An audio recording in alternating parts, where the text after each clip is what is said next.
আজকে আমি আপনাদের সঙ্গে শেয়ার করব ডুবকি বড়ার কারি। এটা খুব কম তেল মশলায় হয় আর বড়া কোনো ভাজার ঝামেলাই থাকে না, অসম্ভব সুন্দর খেতে হয়। নমস্কার বন্ধুরা, ওয়েলকাম টু মাই জিমাস কিচেন। আমি এখানে দু রকম ডাল নিয়েছি, বিউলির ডাল নিয়েছি, মুগের ডাল নিয়েছি, আলু, টমেটো আর নিয়েছি কাঁচা লঙ্কা। আচ্ছা, ডালটা আপনারা একরকমও নিতে পারেন। আমি এখানে দু রকমের ডাল দিয়ে বড়া করব।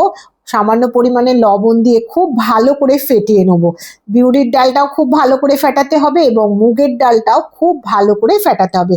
এর মধ্যে সামান্য একটুখানি আমি শুকনো লঙ্কার গুঁড়ো দিয়ে আবারও খুব ভালো করে ফেটিয়ে নিলাম। চাইলে এখানে কাঁচা লঙ্কাও আপনারা ইউজ করতে পারেন। যত ভালো করে ফেটাবেন বড়াগুলো কিন্তু তত সুন্দর হবে। এর মধ্যে আপনারা কালো জিরেও দিতে পারেন। আমি কড়া বসিয়ে দিয়েছি, কড়ার মধ্যে অল্প একটুখানি 1 টেবিল স্পুন মতো সর্ষের তেল দিয়ে, হাফ টিস্পুন মতো সাদা জিরে আর অল্প একটু হিং দিয়ে যখন দেখবেন একটা সুন্দর গন্ধ বের হচ্ছে, তখন আমি কেটে রাখা আলুটা মিশিয়ে দিলাম। এখানে আমি দুটো আলু ইউজ করেছি।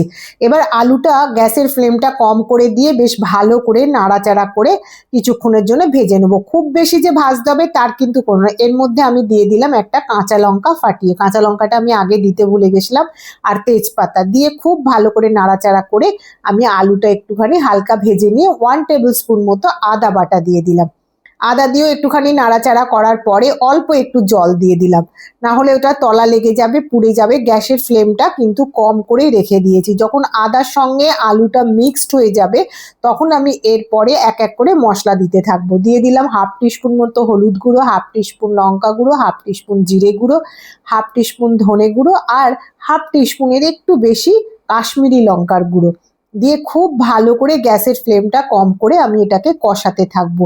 এর মধ্যে দিয়ে দিলাম পরিমাণ মতো লবণ। আপনারা চাইলে অল্প একটুখানি চিনিও দিতে পারেন। দিয়ে আমি আবারও সামান্য একটু জল দিলাম। যতক্ষণ না এই আদা মশলার কাঁচা গন্ধটা যাবে ততক্ষণে আমি কষাতে থাকবো। একটা বড় সাইজের টমেটো আমি কুচি করে রেখেছিলাম, সেটাও আমি এর মধ্যে দিয়ে দিলাম। আমার মশলার গন্ধটা যতক্ষণ না যাবে ভালো করে কষিয়ে নেবো। দেখুন আমি টমেটোটা কিন্তু গলাবো না, এর মধ্যে এবার জল ঢেলে দিলাম। মশলাও হয়ে গেছে কষানো, পরিমাণ মতো জল দেবো। জলটা একটু বেশি পরিমাণেই দেবো, যেহেতু ডুবকি বড়া মানে বড়াগুলো জলের মধ্যে ডুবে থাকবে এইরকম ভাবে। এবার ভালো করে গা থেকে সমস্ত মশলা কাচিয়ে জলের সঙ্গে মিক্সড করে ঢাকা দিয়ে আলুটা সেদ্ধ হতে দেবো। আলু সেদ্ধ হয়ে গেছে। এইবার এইভাবে একটা একটা করে বড়া যখন জলটা ফুটবে, ঝোলটা, তখন আমি এরম ভাবে দিয়ে থাকবো। আর কিচ্ছু করতে হবে না, জাস্ট একটা করে আপনারা বড়াগুলো এরকম ভাবে ওপরে দিতে থাকবেন। আর দেখুন বড়া দেওয়ার সঙ্গে সঙ্গে কিন্তু ওগুলো ভাসতে আরম্ভ করে দিয়েছে। সেই জন্য ডালটা খুব ভালো করে ফেটাতে হবে। যখন আমার দেখবো সমস্ত বড়া এখানে দেওয়া হয়ে গেছে একটা একটা করে, এইবার আমি এটাকে আর নাড়াচাড়া কিচ্ছু করব না, এটাকে নাড়লেই ঘেটে যাবে। সেই জন্য হালকা হাতে একটুখানি নাড়িয়ে দেবেন যদি পারেন, আর না হলে এমনিও কোনো অসুবিধে নেই, দিয়ে ঢাকা দিয়ে দেবেন।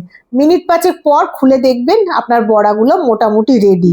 এই দেখুন, অসম্ভব সুন্দর খেতে হয়। আর দেখলেন তো বড়াগুলোকে কিন্তু তেলে কোনো ভাজতেই হবে না।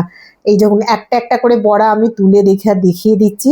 এরপর আর কিচ্ছু করতে হবে না। এই নিরামিষ আইটেমটা যদি থাকে না, এক থালা ভাত সাবার হয়ে যাবে। এবার ওপর থেকে একটুখানি ধনেপাতা কুচি আর গোটা কাঁচা লঙ্কা দিয়ে পরিবেশন করুন। অসম্ভব সুন্দর খেতে হয়, একবার হলেও ট্রাই করে দেখবেন, আশা করি ভালো লাগবে।